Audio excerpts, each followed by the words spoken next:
నమస్తే అండి. నేను మీ లక్ష్మీ చౌదరిని. Welcome to Misty Madhurimalu Telugu audio stories.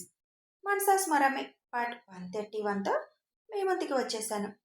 కథలోకి వెళ్ళే ముందు వీడియో చూస్తున్న వాళ్ళు చదివి ఒక లైక్ హైప్ ఇవ్వచ్చు కదా యార్. ఇక కథలోకి వెళ్ళిపోదాం. భార్గవి శ్రీధ అభి పోలీసులు అనగానే అప్పటికే ఇద్దరికి ఓపికంతా నశించిపోయి దెబ్బలు నొప్పి పుడుతుంటే మమ్మల్ని క్షమించు, ఇంకెప్పుడు మీ వైపు చూడను కూడా చూడం, మమ్మల్ని వదిలే, ఇప్పటికే ఈ దెబ్బలతో చాలా కష్టంగా ఉంది, పోలీసులు అంటే మా వల్ల కాదు అని దండం పెడతారు. నొప్పి తెలుస్తుందా ఇప్పుడు ఇద్దరికి? మరి మీరు చేసిన పనులకు ఎదుటి వారికి అదే నొప్పి వస్తుంది కదా. ప్రాణాలు తీయాలని చూశారు కదా, ఇప్పుడు మీ ప్రాణాల మీదకి వచ్చేసరికి భయం వేస్తుందా అని సీరియస్గా అడుగుతాడు. ఇప్పటికీ మీ ఇద్దరు పేరెంట్స్ని చూసి వదిలేస్తున్నా. కారణం, మీరిద్దరూ లేవడానికి కనీసం 2 నెలలు పడుతుంది. ఈ 2 నెలలు మిమ్మల్ని గమనిస్తూనే ఉంటాను. మీరు మారారా ఓకే, లేదా మిమ్మల్ని ఈసారి పోలీస్ స్టేషన్కి కాదు, డైరెక్ట్గా యమలోకానికి పార్సిల్ చేస్తా. అప్పుడు మీ పేరెంట్స్ గురించి కూడా నేను ఆలోచించను. ఇంకోసారి నా అవని జోలి రావాలని మీరు తలుచుకున్న మీ డెత్ కన్ఫర్మ్ అని సీరియస్ టోన్తో చెప్పి, వీళ్ళు ఇలా తయారవడానికి మీరు కూడా కారణమే అని వాళ్ళ పేరెంట్స్ వైపు చూసి అంటాడు అభి. చిన్నప్పటి నుంచి వాళ్ళకి అతి గారాబం చేయడం, వాళ్ళు ఎక్కడికి వెళ్తున్నారు ఏం చేస్తున్నారు అని తెలుసుకోకుండా ఫ్రీడమ్ అంటూ వదిలేశారు. అందుకే క్రిమినల్స్ లాగా తయారయ్యారు. మీది కూడా తప్పు కాబట్టి ఈసారికి వదిలేస్తున్నా. మళ్ళీ వీళ్ళు అలాగే ఉంటే మాత్రం నేను వదలను అని వాళ్ళ పేరెంట్స్ వైపు చూసి చెబుతాడు అభి. శ్రీనివాస్ వైపు చూసి తీసుకెళ్ళండి మీ అమ్మాయిని అని చెబుతాడు. భార్గవి అప్పటికే స్పృహ తప్పడానికి రెడీగా ఉండడంతో తనని తీసుకుని వెళ్ళిపోతాడు శ్రీనివాస్.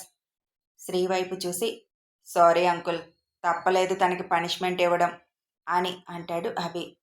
అభి అప్పుడు పడిన బాధ గుర్తుకొచ్చిన శ్రీదేవి గారిద్దరూ, తను అందుకు అర్హురాలు, పనిష్మెంట్ ఇది ఇంకా చిన్నది అభి, నువ్వు సారీ చెప్పకు అని కన్నందుకు మాకు తప్పదు కదా, తీసుకువెళ్తున్నాం అని అంటారు. ఇందాక నేను అన్న మాటలు కూడా శ్రీనివాస్ కోసమే అంకుల్. మీరెప్పుడూ శ్రీధకి భయం చెబుతూనే ఉన్నారు, కానీ తను వినలేదు. స్నేహితుల్ని తప్పుగా ఎంచుకుంది. మిమ్మల్ని నేను తప్పు పట్టలేను, తీసుకువెళ్ళండి అంకుల్ అంటాడు అభి. శ్రీధని కూడా తీసుకుని అక్కడి నుంచి వెళ్ళిపోతారు శ్రీ దేవి గారు. ఏంటో పిల్లలు అసలు ఇలా తయారవుతున్నారు, ప్రాణాలు తీసే వరకు వెళ్తున్నారు. ఈ ప్రేమలేంటో, ఈ దక్కించుకోవడాలేంటో, ఒకరి మీద ఒకరికి కోపాలేంటో అని అంటారు అనుగారు. ఇది ఇప్పుడు మొదలైందా? పూర్వం నుంచే ఉంది కదా. శూర్పణఖ రాముణ్ణి చూసి కోరుకొని తను అనుకున్నది జరగలేదని పెద్ద కథే నడిచేలా చేసిందిగా. ఆ కాలం నుంచే ఉన్నాయి, ఇప్పుడు కొత్తగా వచ్చినవేమీ కాదులే అంటారు ధనుగారు. సరే పదండి, భోజనాల టైం అయింది, అందరం భోజనాలు చేద్దాం అని ఆ విషయాన్ని అక్కడితో వదిలేసి అందరూ భోజనాలు చేయడానికి వెళ్తారు. అందరూ వెళ్ళినా ఆలోచిస్తూ కూర్చున్న అవనిని చూసిన అభి, ఏంటి మేడం ఏం ఆలోచిస్తున్నారు? ఈ ఆలోచనలతోటే జీవితాంతం గడుపుతావా అని చిరుకోపంగా అడుగుతాడు అభి. ఇద్దరు మరీ అలా రక్తాలు వచ్చే వరకు కొట్టుకున్నారు. కనీసం ఇద్దరూ కలిసి ఒక మాట మీద అండర్స్టాండింగ్కి వచ్చి నిన్ను రిక్వెస్ట్ చేసుకుంటారేమో అనుకున్నాను, కానీ ఇద్దరిలో అసలు అండర్స్టాండింగ్నే లేదు కదా బావా, వీళ్ళల్లో మార్పు వస్తుందంటావా అని అడుగుతుంది అవని. వస్తుంది, ఇక మన జోలైతే రారు. వస్తే ఏం జరుగుతుందో ఆల్రెడీ వాళ్ళకు అర్థమైంది. అయినా ఇప్పుడల్లా కోలుకోలేరు. ఇద్దరికి చక్కగా నడవడానికి మినిమం 3 నెలలు పడుతుంది. ఆ తర్వాత సంగతి తర్వాత ఆలోచిద్దాం. ఈసారి తోక జాడిస్తే చెప్పాను కదా, అదే జరుగుతుంది. తమరి ఆలోచనలన్నీ వదిలేసి జరగబోయే మన పెళ్లి గురించి ఆలోచించండి మేడం. దాని గురించి ఏం ఆలోచించాలి, అదలా జరిగిపోతూనే ఉంటుంది కదా అని చిన్నగా నవ్వుతూ అంటుంది. నువ్వు ఇలాగే వచ్చిన వాళ్ళందరినీ పనిలో పెట్టుకుంటూ ఉంటే పెళ్ళి కాదు జరిగేది, ఇలాగే అందరినీ పట్టుకుంటూ వాళ్ళకి పనిష్మెంట్లు ఇచ్చుకుంటూ కూర్చోవడమే మన పని అంటాడు అభి. నేనేమైనా కలగన్నానా ఆ అమ్మాయి ఇలా చేస్తుందని? తల్లికి బాలేదని పని అనగానే ఎలాగో మనం ఇంట్లో ఒక పని అమ్మాయిని పెట్టుకోవాలనుకున్నాం కదా, ఈ అమ్మాయి ఉపయోగపడుతుందని రమ్మన్నాను. అయినా ఇలా ప్రాణాలు తీయడానికి మనుషుల్ని పెడతారని, అది కూడా ఆడపిల్లలు ఇలా చేస్తారని నేనేమైనా ఊహించానా? నువ్వేం ఊహించకు. ఎప్పుడైనా సరే మనం ఏదైనా పని చేసేటప్పుడు ఫ్యూచర్ ఆలోచించి చేయాలి. ఆ క్షణానికి ఏదో జరిగిపోతుందని చేసేయడం కాదు. అలా చేసే కదా ఇక్కడి దాకా తీసుకొచ్చావు. ఆ క్షణానికి నువ్వు చేయవలసింది చేసేస్తావు. దాని ఫలితం తర్వాత ఎలా ఉండబోతుంది అన్నది మాత్రం నువ్వు అసలు ఆలోచించవు. ఏంటి ఇలా అంటున్నారు? నేను అసలు ఏం చేశాను అని అనుకుంటూనే, అలా నేనేం చేశాను బావా? నేనేదైనా ఆలోచించే కదా చేస్తాను. ఒక్క అమ్మాయి విషయంలోనే రాంగ్ చేశాను. చెప్పాను కదా, అది కూడా అమ్మాయి బాధ చూసి పనే కదా అని ఇచ్చాను. ఇంక నేనేం చేశాను అని అనుమానంగానే అడుగుతుంది. నేను అమ్మాయి గురించి అనలేదు. నువ్వు చేసిన పనుల గురించి అంటున్నాను. పద, భోజనం చేద్దాం. తర్వాత చాలా పని ఉంది నాకు అని అవనిని కింద నుంచి పైకి చూస్తూ అంటాడు. ఏం పని ఉంది బావా అని అంటూ, అభి అలా ఎందుకన్నాడు అని ఆలోచిస్తూ, అమ్మ విషయంలో, పెళ్లి విషయంలో నేను తీసుకున్న నిర్ణయాల గురించి అయి ఉంటుంది అనుకుంది తప్ప, నిజం అభికి తెలిసిందా అన్న ఆలోచన మాత్రం రాలేదు పాపకి. అందరూ భోజనాలు చేశాక అభి దగ్గరికి తన ఫ్రెండ్స్ని తీసుకొచ్చి, బావా, వీళ్ళు ఊర్లో నాకు ఫ్రెండ్స్, వాసవి, హారిక, మేము ముగ్గురం స్కూల్ డేస్ నుంచి ఫ్రెండ్స్ అని పరిచయం చేస్తుంది అభికి. వాళ్ళిద్దరి వైపు చూసి హాయ్ అని పలకరిస్తాడు. మీరు చాలా అందంగా ఉన్నారు సార్, అండ్ స్మార్ట్గా కూడా ఉన్నారు. వాళ్ళే పనిష్మెంట్ ఇచ్చారు వాళ్ళిద్దరికీ. అవని వాళ్ళ నాన్నగారికి హెల్త్ ప్రాబ్లం వచ్చిన దగ్గర నుంచి చాలా డల్ అయిపోయింది. అసలు మాతో కూడా కలవడం మానేసింది. అయితే కాలేజ్, లేదంటే ఇంటి దగ్గర ట్యూషన్స్ అని ఏదో ఒక పని పెట్టుకుంటూ ఉండేది. మళ్ళీ ఇన్నాళ్ళకి తనలో అల్లరి చూస్తున్నాం. అదంతా మీ వల్లే. అవని గురించి వినగానే ఆశ్చర్యపోయాం అసలు అని అంటారు. అవనిని పార్వతి గారు పిలవడంతో, మీరు మాట్లాడుతూ ఉండండి అని చెప్పి అటువైపు వెళ్తుంది. అవని వెళ్ళగానే, మీకు అవని గురించి కొన్ని విషయాలు చెప్పాలి సార్ అని అంటారు ఇద్దరు. ఏం చెప్పాలి తన గురించి అని అడుగుతాడు అభి.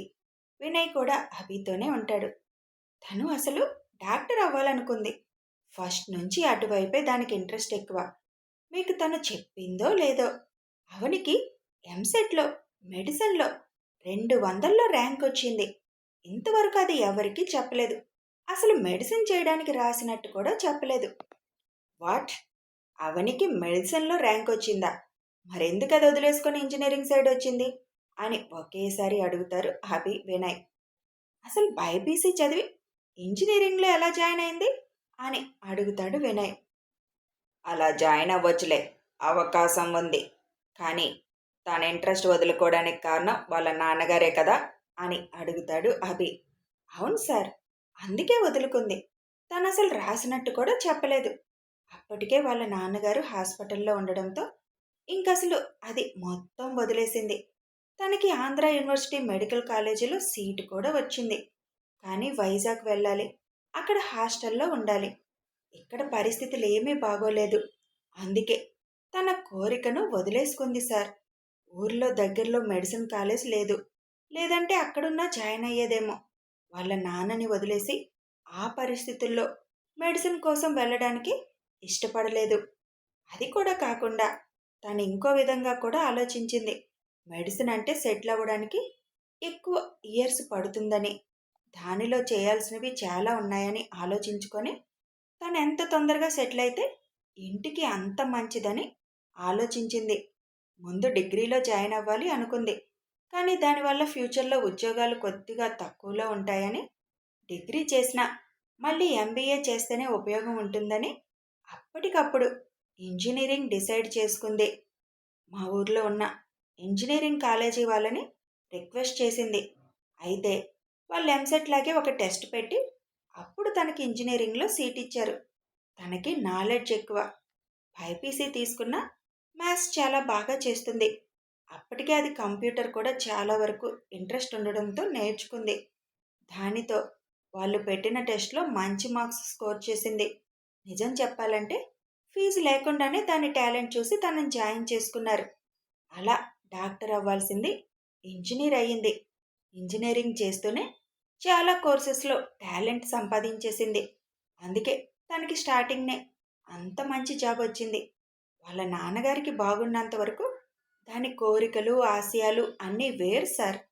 వాళ్ళ నాన్నగారికి అలా అయిపోగానే దాని కోరికలు ఆశయాలు ఇష్టాలు మొత్తం వదిలేసి కేవలం కుటుంబం కోసమే బతకాలని నిర్ణయించుకుంది. సరదాగా ఎప్పుడన్నా బయటికి వెళ్దామన్నా వచ్చేది కాదు. ఇల్లు, కాలేజ్ ఇది తప్ప ఇంకో వ్యాపకం లేదు తనకి. తను మంచి ఉద్యోగం కొట్టాలి, వాళ్ళ నాన్నకి వైద్యం చేయించాలి, తమ్ముణ్ణి బాగా చదివించుకోవాలి. ఇదే సార్ తన మైండ్లో ఉన్నది. కానీ ఇప్పుడు మాకు చాలా ఆనందంగా ఉంది.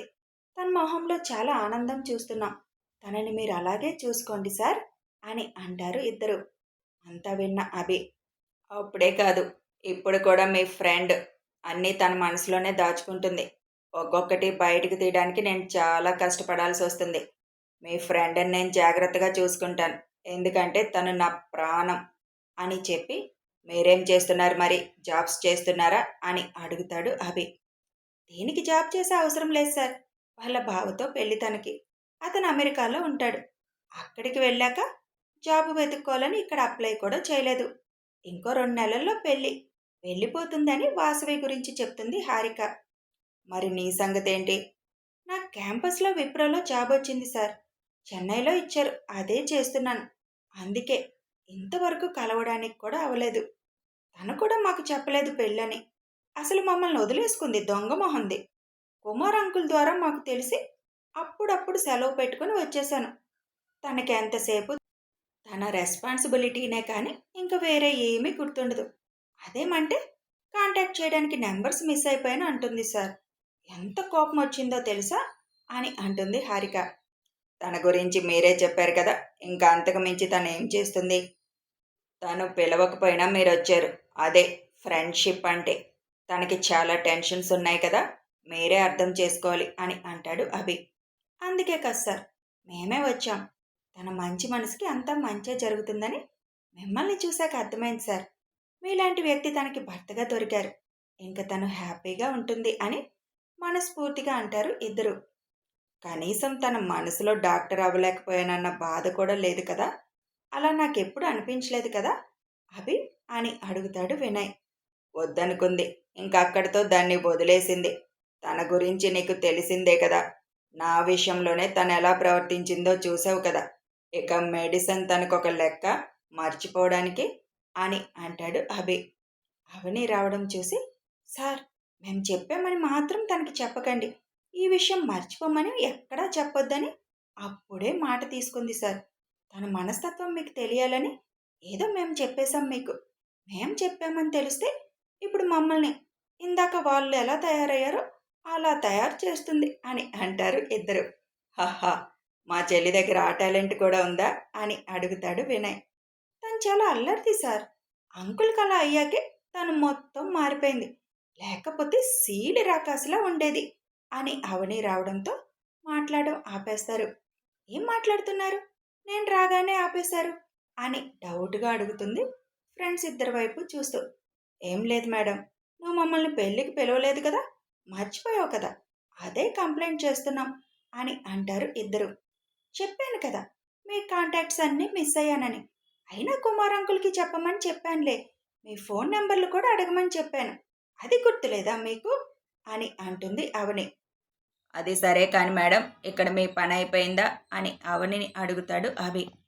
పనేం లేదు, దిష్టి తీయడానికి పిలిచారు అని అంటూ, బావా నేను మీతో ఒక విషయం మాట్లాడాలి అని అంటుంది అవని. చెప్పు, నిన్నెవరాపారు అని అంటాడు అభి. ఇక్కడ కాదు, కొద్దిగా పర్సనల్గా మాట్లాడాలి. ఓహో, పర్సనల్గా ఏం మాట్లాడాలి మేడం? తమరు అలా అడగడం వండరే. మాట్లాడాలా లేక ఇంకేమైనా గిఫ్ట్లు ఇవ్వాలా అని ఆట పట్టిస్తారు ఫ్రెండ్స్ ఇద్దరు. మీరు నోరు మూసుకోండి అని అవని అంటుంటే, మీ ఫ్రెండ్ నుంచి అలాంటివేమీ ఆశించే అవసరం లేదులే అని పద అయితే అని అవని చేయి పట్టుకొని పైనున్న రూమ్కి తీసుకెళ్ళిపోతాడు అభి. ముందే తనేం మాట్లాడాలనుకుందో పెద్దవాళ్ళకు కూడా చెప్పడంతో వాళ్ళిద్దరూ అలా వెళ్తున్నా ఎవరూ అభ్యంతరం చెప్పలేదు. రూమ్కి వెళ్ళగానే, బావా నేనేం మాట్లాడాలనుకున్నాను అంటే అని అనగానే, ఒక్క 5 నిమిషాలాగు, నిన్ను తనివి తీరా చూసుకోనివ్వు, ఎంత ముద్దుగా ఉన్నావో తెలుసా ఇలా? ఆ దరిద్రుల వల్ల హ్యాపీ మూమెంట్స్ అన్నీ స్మైల్ అయిపోయాయి అని అవనిని కింద నుంచి పైదాకా చూస్తూ అంటాడు అభి. అసలు మీరు ఇలాంటప్పుడు రాకూడదు. వాళ్ళ వల్లే వచ్చారు. నన్ను చూస్తున్నారు. అరే ఆ చూపేంటి బాబు అని ఆ చూపు తాళలేక సిగ్గుపడుతూ తలదించుకుంటుంది అవని. వెంటనే అవని ఫ్రెండ్స్ చెప్పింది గుర్తుకు రాగానే అవనిని దగ్గరికి లాక్కొని గట్టిగా హత్తుకొని, నీ కోరికలన్నీ చంపుకొని జీవితాంతం మరమనిషిలా బతికేయాలనుకున్నావు కదా, అసలు అలా ఎలా ఉందామనుకున్నావు రాక్షసి అని అవని మెడ మీద ముద్దు పెడుతూ అంటాడు. ఆ ముద్దుకే అవనికి ఒళ్ళంతా జివ్వుమంటుంది.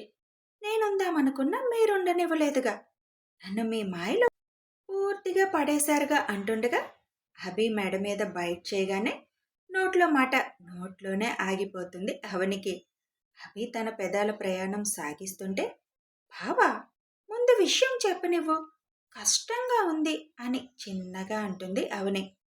నిన్నెలా చూస్తూ దూరంగా ఉండడం నాకు కష్టంగానే ఉంది అని అవనిని వదిలి, అవునవని, ఇందాకటి నుంచి నిన్నొక విషయం అడుగుదామని అందరి ముందు ఎందుకని అడగలేదు. కానీ ఒక విషయం చెప్పు. నిన్ను చంపాలి అనుకున్నది భార్గవి కదా, మరి నువ్వు శ్రీధని ఎందుకు కొట్టావు అని అడుగుతాడు అభి. ఏం చెప్తుందో తెలుసుకోవాలనుకున్నాడు. దానికి వెంటనే తడుముకోకుండా, మీరే చెప్పారు కదా మీ లైఫ్లో ఏం జరిగిందో, అది ఆ అమ్మాయి వల్లే అని నాకు అర్థమైంది. ఆ డాక్టర్ గారు అమ్మాయి అనే కదా మీరు చెప్పారు. ఆ అమ్మాయిని చూడగానే వెంటనే మీరు పడిన స్ట్రగుల్ గుర్తొచ్చింది. ఆ ఇన్సిడెంట్ వల్లే కదా ఆ ఫేక్ పాప కూడా మీతో ఆడుకుంది. అదంతా గుర్తుకు రాగానే తనని కొట్టాలనిపించింది, కొట్టాను అని అంటుంది అవని. అమ్మ రాక్షసి, ఎక్కడ తడుముకోకుండా నేను చెప్పడం వల్ల తనని కొట్టానని ఎంత చక్కగా చెప్పావు. నీ నోటి నుంచి మాత్రం నిజం రావడం లేదు అని షాక్ అవడం అభి వంతు అయ్యింది. కథ కొనసాగుతుంది. అవనేనా మజా కన్నా. ఇక కథ నచ్చితే ఫాలో అయిపోండి. వీడియో నచ్చితే ఒక లైక్ చేయండి, షేర్ చేయండి, కామెంట్స్ రూపంలో మీ అభిప్రాయాలు తెలియజేయండి. సబ్స్క్రైబ్ చేసుకొని ఛానల్ని సపోర్ట్ చేయండి. Thanks for watching.